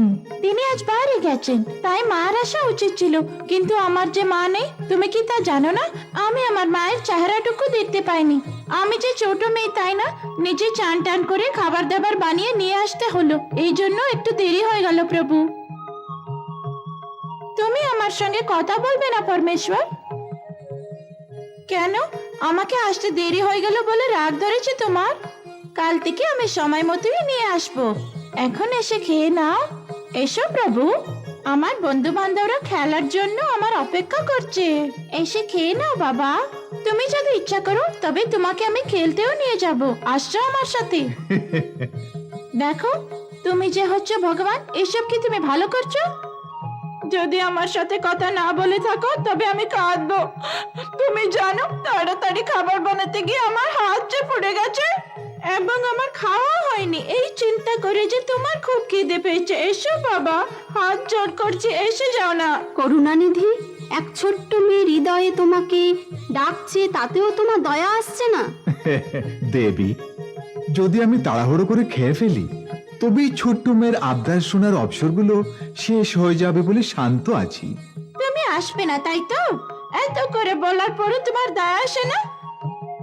করুণানিধি, এই নাম যে তুমি কোন মূর্খ রেখেছে? তুমি আসছো কি না? প্রভু, তোমার দয়া নেই? পাথরের মূর্তির মতো বসে আছো। একটা কথা আমি বলে দিচ্ছি, এই সব খাবার আমি ফিরিয়ে নিয়ে যাব, পরে যাতে তুমি না গিড়গিড়াও। তাই শেষবারের মতো বলছি, তুমি আসছো কি না বাবা? আমি আসছি মা। মা, উমা, আমি চলে এসেছি।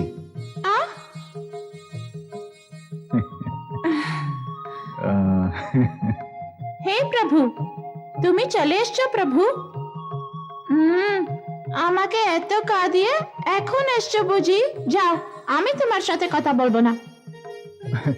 ভোগ দেবে না আমায়? আমায় যে অনেক খিদে পেয়েছে। অখিলান্ডকোটি ব্রহ্মাণ্ড নায়কের খিদে আজ পর্যন্ত আমাকেও যে একদিনও বলনি প্রভু। মা, আমি যে খিদে একেবারে সহ্য করতে পারি না। তুমি বলছো তোমার খিদে পেয়েছে, তাই আমি দিচ্ছি। নাও, খেয়ে নাও। সোনা মা আমার।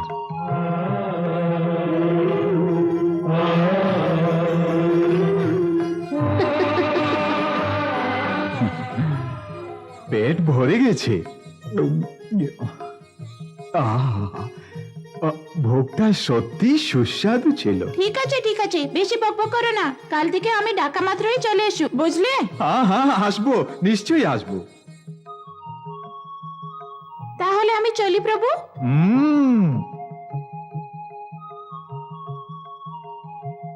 আরে রে রে, কেন রে উমা, শিবকে ভোগ লাগিয়ে দিয়েছো? হ্যাঁ, খাইয়ে দিয়েছি কাকু। ও, আমারও খিদে পেয়েছে, দে না।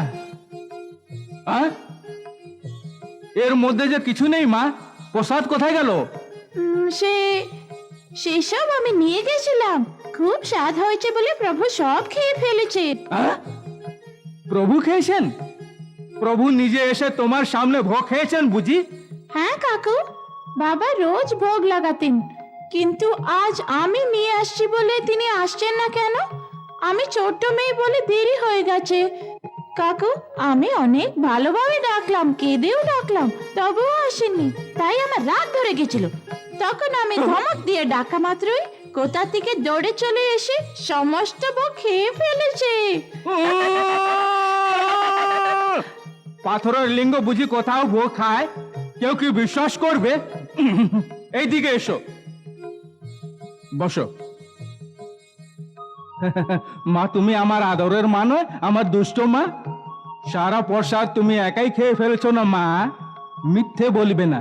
না, আমি সত্যি বলছি কাকু, সত্যি। শিব এসেছে, সব খেয়ে ফেলেছে। চুপ কর, বারবার সে একই কথা, শিব খেয়েছে, শিব খেয়েছে। এইটুকু মেয়ে আর এত বড় মিথ্যে কথা, তোর লজ্জা লাগে না? আপনি জানেন আমার মিথ্যে কথা বলার অভ্যাস নেই কাকু। আমার কথা তুমি বিশ্বাস করছো না। ওই শিব এসেই সারা প্রসাদ খেয়ে ফেলেছে। তোর কথা শুনে লাগছে তুই পাগল হয়ে গেছিস, আর তোর কথা শুনে লাগছে আমিও পাগল হয়ে যাব। যা পালা। আর কোনো কথা নয়, আমি নির্ণয় করব কারো কবিতায় কোনো ধরনের ভুল আছে কিনা। স্বর্ণকমল যে সঙ্গকবিকে আস্থা দিয়েছে তাতে আপনারা সহমত আছেন? সহমত আছি। আমরাও সহমত আছি।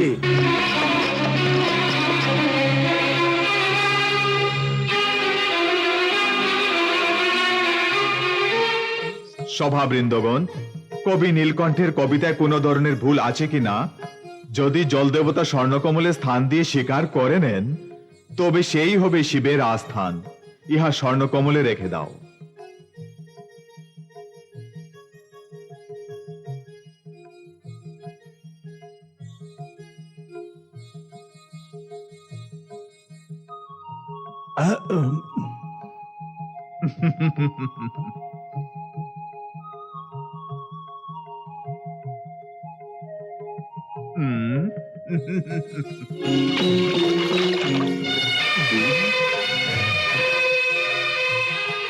সে কি জলে ডুবে গেল?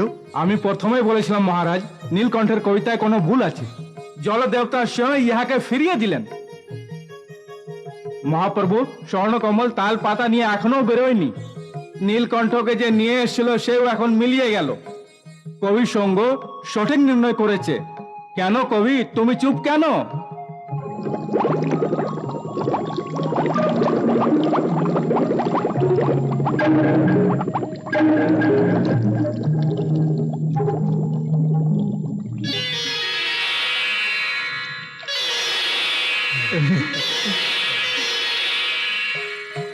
নীলকণ্ঠ কবি যুগ যুগ ধরে জীবিত থেকো। নীলকণ্ঠ কবি যুগ যুগ ধরে জীবিত থেকো। নীলকণ্ঠ কবি যুগ যুগ ধরে জীবিত থেকো। নীলকণ্ঠ কবি যুগ যুগ ধরে জীবিত থেকো।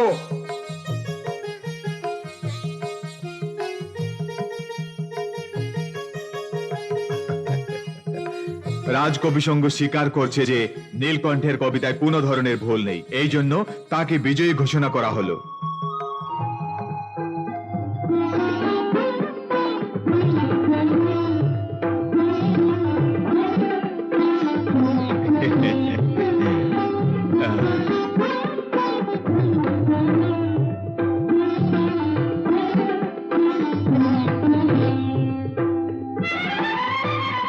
এই যে শুনছো, তুমি দেখেছো? আমি বলেছিলাম না সুখের দিন কাছেই রয়েছে, সেদিন চলে এসেছে। তুমি খুশি তো? চল যা। এদিকে দেখো পরমেশ্বর, কাকু আমার কথাটা একদম বিশ্বাস করছে না, তাই রাগ করে আমাকে অনেক মেরেছেন। আমার সত্যি খারাপ লাগছে। আমি যখন বলেছি কি তুমি বউ খেয়েছো, তখন আমাকে পাগল বলছে। আমি তোমাকে মিনতি করছি, সেই দিনের মতন আজও বউ খেয়ে আমার কথাটাকে সত্যি করে তোলো প্রভু। এসো বাবা, এসো পরমেশ্বর, এখনই এসো।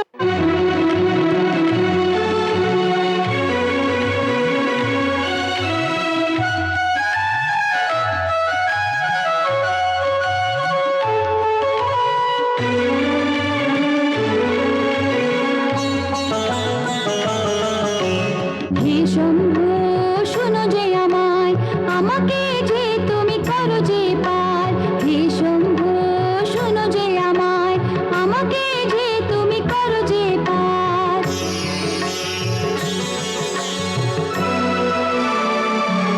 কেমনি করি তোর প্রশংসা, কেমনি করি তোর প্রশংসা, তুমি ছাড়া সত্য কেউ জানি না, তুমি ছাড়া সত্য কেউ জানি না।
তোমাকে যে মন অর্পণ, ভক্তির ভক্ত তুই এসে যা হে শম্ভু।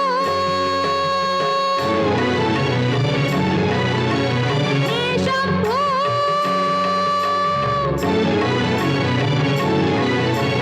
হে শম্ভু,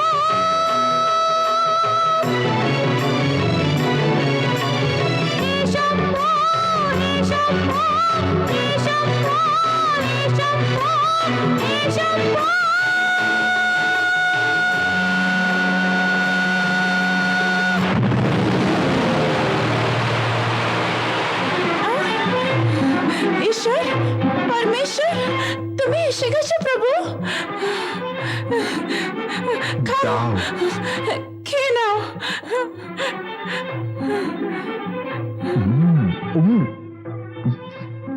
আমায় তৃপ্তি এসে গেছে। আমিও খুব প্রসন্নিত হয়েছি প্রভু। তোমাকে যেন জীবনে না ভুলে আমায় সেই আশীর্বাদ দাও প্রভু। পরমেশ্বর, তুমি বিনা এক মুহূর্ত যে আমি থাকতে পারবো না, সদা তোমার সাথে থাকি সেই দয়া করো প্রভু। আমিও সে চিন্তা করছি, ভক্ত বিনা যে আমিও থাকতে পারি না। ওরা যখন আমায় মনে করে তখন আমার খুবই ভালো লাগে। এসো পুত্রী।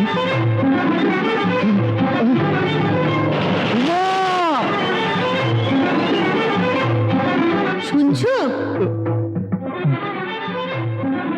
দেখলে তো আমাদের উমা যে কি ভাগ্যবতী। তুমি ধন চেয়েছিলে, ভগবান দিয়েছেন। আমি সন্তান চেয়েছিলাম, তাও তিনি দিলেন। শিবের ব্রত করতে বলে তাকেও যে তিনি নিয়ে গেলেন, যার জন্যই আমাদের পরমেশ্বরের দর্শন সম্ভব হলো, যা আমাদের কর্মের ফল ছিল। ওনার লীলা যে অসীম। তোমার লীলা বোঝা সত্যিই কঠিন। শিব ভক্তরা যে জীবনের ভালোর জন্যই আরাধনা করে থাকেন, তারা সুখের জীবন পেয়ে আনন্দ লাভ করেন। মনুষ্যরা সে সৌভাগ্য পেয়ে যেন দীর্ঘায়ু লাভ করে, সেই আমার আশীর্বাদ রয়েছে। ঈশ্বর তোরে অসীম শক্তি যে এই সংসার যে মায়া,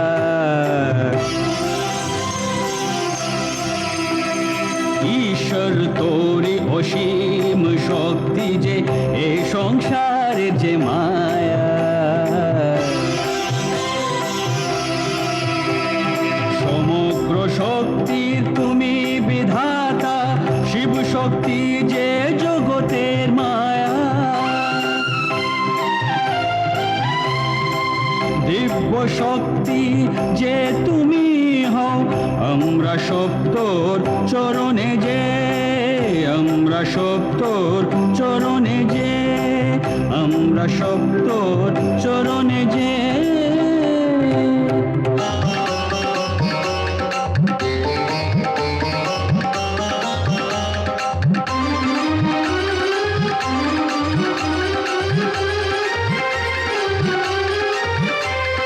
ত্রিপুরারি ত্রিশূলধারী ত্রিলোকের বিধাতা, ত্রিপুরারি ত্রিশূলধারী ত্রিলোকের বিধাতা,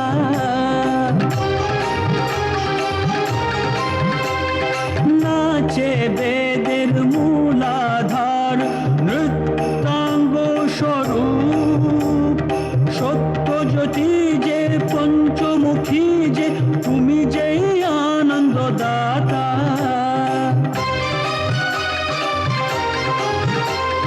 তুমি তো সেই যে সব কোলা, তুমি যে কোলারি প্রতীক, তুমি যে কোলারি প্রতীক, তুমি যে কোলারি প্রতীক।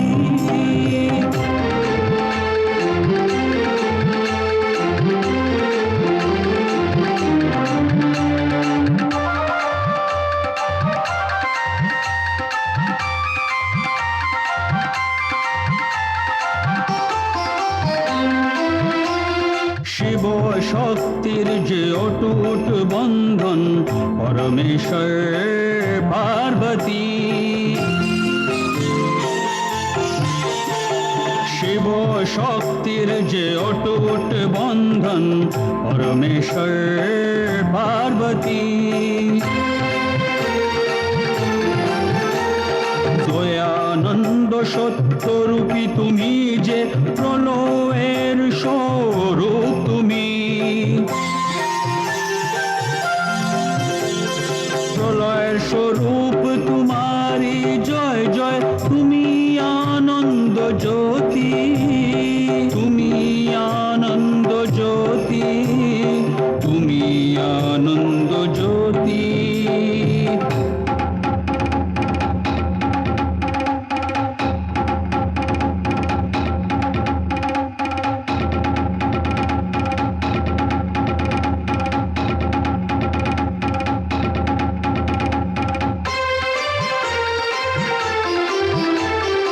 ওম রূপী যে করুণা নিধি যে ওম রূপী যে করুণা নিধি যে নমো নমো নটরাজা নমো নমো নটরাজা নমো নমো নটরাজা নমো নমো নটরাজা নটরাজা নটরাজা নটরাজা নটরাজা নটরাজা নটরাজা